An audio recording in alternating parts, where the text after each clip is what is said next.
तर आज मम्मीने केले होते मांडे, तर मी पण केला, ते तुम्हाला पुढे दिसेलच. तर सर्वात आधी तर इथे माझ्या बहिणीने गोळे भरून दिले आणि मम्मीने लगेच मांडे करायला घेतले. तसं तर दरवेळेस माझी बहीणच करते, यावेळेस बी केला होता, पण पहिले 1-2 मम्मीने केले होते खापर तापेपर्यंत. मग 1-2 तिने मम्मीने केली तिचे, कारण ती लोळे चांगली भरते, म्हणजे तिलाच जमतं जास्त भरायला, त्याच्यामुळे मग ती जोपर्यंत करत होती तोपर्यंत मग मम्मीने इकडे करायला घेतले. तर मम्मीचं म्हणणं होतं आज काही असं सण वगैरे नव्हता, पण मम्मीचं म्हणणं होतं की आम्ही तर दरवेळेसच खातो, पण तुला म्हणजे पुरणपोळ्या तर तू खातीस तिकडं, पण मग मांडे भेटत नाही, कारण मांड्याची पुरणपोळ्यांची चव भरपूरच वेगळी राहते. त्याला काही विकत तिकडं पण भेटत, पण शेवट ही चव भेटत नाही ना तिकडं. म्हणून मग मम्मीचं म्हणणं होतं की नाही तुला मी करून देणार आहे असं.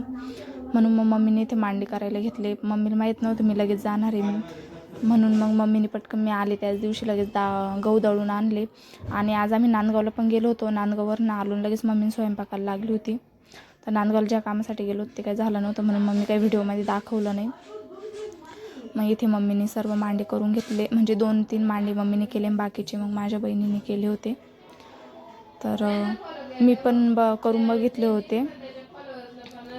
तर इथे मम्मीने केले. आणि मम्मीचं कसं असतं की प्रत्येकीच्या आईचं कसं असतं की आपली पोरगी माहेरी आली म्हणजे तिला सर्व असं आपण आईतच देऊ असं. तसंच मग माझ्या मम्मीचं पण होतं. हे बघू शकता तुम्ही किती छान असं मांडा भाजला होता, लाल एकदम. मला पण असेच आवडतात की एकदम ते असे लाल लाल झालेले, कारण ते खूप खरपूस लागतं म्हणून. मग आता इथे मम्मीने मांडे करून घेतले. मी जसं सांगितलं होतं की शेवटचा मांडा मी केला होता. तर इथे माझी बहीण जसं सांगाल तसं म्हणजे मी मम्मीला करताना बघितलं आहे, पण करताना आणि याचा वेगळा फरक राहतो, म्हणून मग ती जसं सांगाल तसं मी करत होते. तर मग तिचं ते चाललं होतं असं कर तसं कर, मग तेच आम्हीच करत होतो.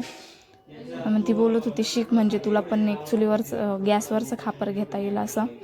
तर मग तेच चाललं होतं आमचंवालं. मग तिने मला सांगितलं होतं की तू मांडा नको उचलू, फक्त परात फिरव.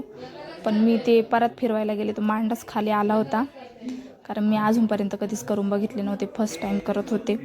म्हणून मग ते, आणि मी छोटी पुरणपोळीच्या मापातच बनवलं होतं, काही जास्त मोठा नव्हता. पण मग शेवट स्वतःने बनवलेलाच आनंद की मला पण जमलं, करून बघितलं मी पण. असं याच्यामध्ये होतं की ठीक आहे चला, छोटा का होईना पण मग करून बघितला ना. मग याला मस्त असं तूप लावून छान असं खरपूस भाजून घेतला. चटके तर खूप भेटत होते, पण ते म्हणतात ना आधी हाताला चटके मग पोटाला भाकर, तशी गंमत झाली होती. खूप चटके बसत होते, पण मग इथे मी तरी भाजून घेतला होता तो. असं एक करत सर्व मांडे तर मम्मीने घड्या घालून ठेवले होते, तर असे मांडे झाले होते. आणि इथे संध्याकाळचं जेवण होतं, रशी भात, कुरडई भजे. तर चला भेटूया पुढच्या ब्लॉगमध्ये. Bye, thank you.